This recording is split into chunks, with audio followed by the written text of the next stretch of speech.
ورنہ دنیا میں بہت سے لوگ زندگی گزار کے چلے گئے، ہم بھی دنیا میں زندگی گزار کے چلے جائیں گے۔ کوئی رہا نہیں کہ ہم رہنے والے، کوئی بسا نہیں کہ ہم بسنے والے۔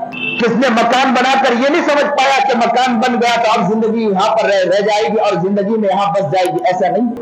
فون کیا اور پتہ بتایا کہ ماں میں نکل رہا ہوں، گفتگو ہوئی، ماں سے گفتگو ہوئی، اچانک فلائٹ اڑی، وہی ختم ہو گئی، معلوم نہیں زندگی کب تمام ہو جائے گی، کسی کو کوئی علم نہیں۔ یہاں بیٹھنے والا انسان اگر غور و فکر کرتا ہے تو کامیاب ہے، غور و فکر نہیں کر رہا ہے تو کامیاب نہیں۔ ورنہ بیانات تو بہت ہو رہے ہیں، یہ عاجز بھی بیان کر کے چلا جائے گا، بیان کا کوئی فائدہ نہیں ہونے والا اگر کوئی انسان اپنے آپ کو سمجھانے کے لیے تیار نہیں۔ نبی کریم جناب سرکار دو عالم صلی اللہ علیہ وسلم نے ایسی امت کو پیش کی تھی۔ صحابہ کا حال یہ تھا کہ وہ تڑپتے تھے، روتے تھے، مچلتے تھے۔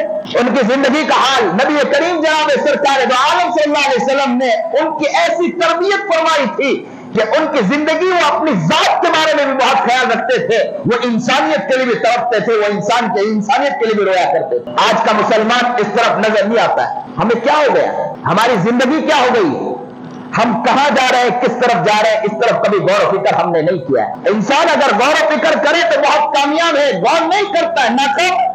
زندگی کا معیار بنانا ہے تو ہمیں غور و فکر کرنا ہے، زندگی کا معیار نہیں بنانا۔ قبر میں جا کے سونا، یاد رکھنا قبر میں ہر شخص جا کے سو رہا ہے۔ جو اچھی زندگی گزار کے گیا وہ بھی قبر میں جا کے سونے والا ہے، جو شرارت کر کے گیا، حماقت کر کے گیا، اس زمین میں دھجیاں اڑا کر گیا، اس زمین پر کھیل کر کے گیا، اس زمین پر تماشے کر کے گیا، وہ بھی قبر میں جا کے سونے والا۔ لیکن یاد رکھنا قبر میں جا کے سوئیں گے، انصاف اللہ کیا نا انصافی نہیں ہے۔